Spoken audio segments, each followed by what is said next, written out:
আমার এলাকায় একটা, যদি আমি এলাকা থেকে নির্বাচন করেছি, কিন্তু সারা দেশের মানুষ সোশ্যাল মিডিয়ার মাধ্যমে যারা আমাকে চিনেন আমার জন্য দোয়া করেছেন। তা আমার ইচ্ছা ছিল যে এমপি হইলে যেসব জিনিসগুলো আসলে প্রকাশ পাইলে জাতির ভালো হয়, দেশের ভালো হয়, এগুলো আমি প্রকাশ করব। আমি এরই ধারাবাহিকতায় আমি যে কাজটা করেছি, এটা হচ্ছে কি এমপি হওয়ার পর জননেত্রী শেখ হাসিনার যে সরকার, এই সরকার আমাকে যা যা দিয়েছেন আমি এগুলা প্রকাশ করেছি। আমি আগে নিজে আমি কখনো জানতাম না যে এমপিরা কত সম্মানী পান। আমি মনে করি এটা লুকানোর কিছু নাই, এটা বললে স্বচ্ছতা হয়। এটা আমি আমার বেতনের কথা বলেছি, আমি কত টাকা বরাদ্দ পেয়েছি। বরাদ্দ মানে হচ্ছে গিয়ে ওনারা বলছেন যে নগদ টাকা, আসলে বরাদ্দ তো এইটা চিন্তায় আসে কিভাবে যে এমপি নগদ টাকা পাবে। নগদ টাকার তো কোনো বিষয়ই না, আমরা তো ট্রাস্টি মাত্র, আমরা মানুষের সম্পদের ট্রাস্টি, আমাদেরকে মাধ্যমে বন্টন করা হবে।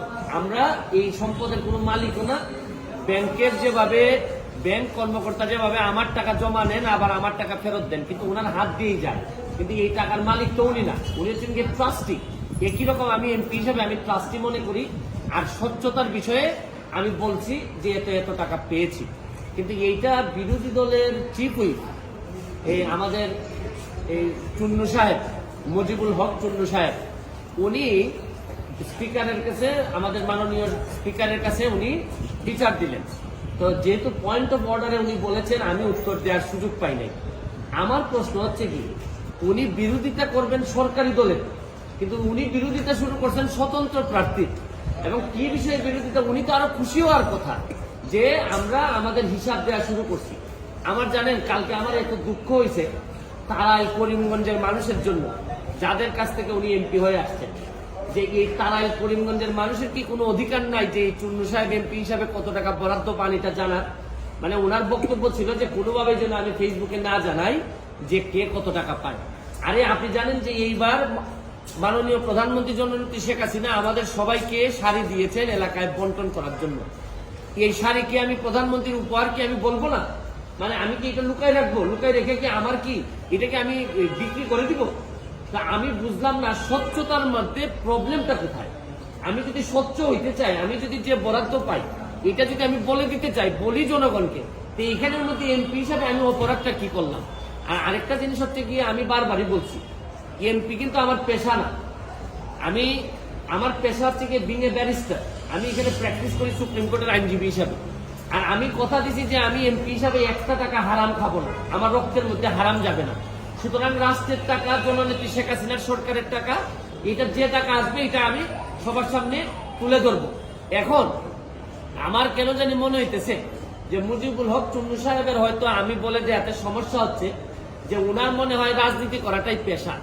এটা থেকেই উনি সবকিছু নির্বাহ করেন কিনা আমার জানা নাই, কারণ উনার আলাদা কোনো পেশা থাকলে এটা নিয়ে উনি কোনো চিন্তা করতেন না। তবে কালকে উনি একটা বুদ্ধি করে কাজ করছেন, বাকি সব এমপিরা ওনার দলে টানার চেষ্টা করছেন যে 349 জন এমপির নাকি বদনাম হচ্ছে। আরে কি আশ্চর্য কারবার! একটা মানুষ এমপি হওয়ার পর তার বরাদ্দ সে বলবে না যে আপনার জনগণের এই বরাদ্দ আসছে, আপনারা আপনারটা ভাগ করে নেবেন? এটার বলার মধ্যে শুনেন, এই মুজিবুল হক চুন্নু সাহেব সম্ভবত এই প্রথম বঙ্গবন্ধুর একজন আদর্শের সৈনিকের মুখোমুখি হয়েছেন। এর আগে হয়তো উনি ওইভাবে মিট করেননি, কারণ উনি তো হচ্ছেন গিয়ে একজন স্বৈরা শাসক এরশাদের নেতা। স্বৈরা শাসক এরশাদ, যিনি সারা জীবন এরকম জোর জবরদস্তি আর টাকা বানানো ছাড়া তার নেতা কর্মীদের খুব বেশি কিছু শিখাই যান নাই। সবার না, অল্প কিছু নেতাদেরকে, যারা অনেক টাকার মালিক হয়েছেন এরশাদের আমলে। উনি তো এরশাদের স্বৈর শাসক এরশাদের একজন নেতা হয়ে উনি বঙ্গবন্ধুর আদর্শের সৈনিকের, প্রকৃত আদর্শের সৈনিকের মুখোমুখি এই প্রথম সংসদে হয়েছেন মনে হয়। এর আগে হয়তো তীব্রভাবে কারো মুখোমুখি হন নাই। এই জন্য উনার একটা গাত্রদাহ। আর এত গাত্রদাহ কিসে? আরে ভাই, আমার টাকা এটা। আর আরেকটা বিষয়, আমি যে আমার এলাকায় বলছি যে আমি 29 কোটি টাকা পাইছি বরাদ্দ, আমি কি কোনো কথা মিথ্যা বলছি?